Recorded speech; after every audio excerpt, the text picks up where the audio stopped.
Kecelakaan 3 kereta api terjadi di Odisha, India pada Jumat 2 Juni 2023 malam. Kereta penumpang menabrak gerbong Coromandel Express yang tergelincir di distrik Balasore, Odisha. Akibat kecelakaan ini sebanyak hampir 300 orang meninggal dunia dan hampir 1.000 orang mengalami luka-luka. Dikutip dari tribunnews.com dari indiantimes.com, seorang penumpang kereta yang selamat dari insiden maut itu menceritakan pengalaman mengerikannya. Penumpang bernama Subankar Ruidas itu mengatakan merasakan seperti ada getaran saat terjadi tabrakan.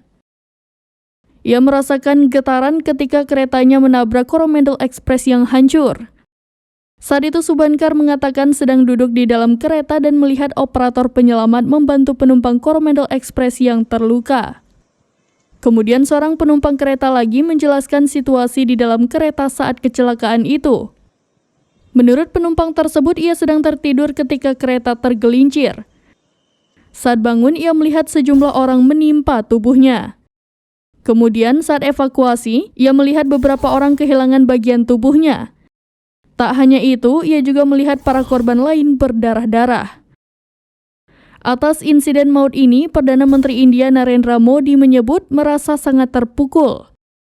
Lebih lanjut, ia mengatakan upaya penyelamatan masih terus berlangsung dan bantuan diberikan.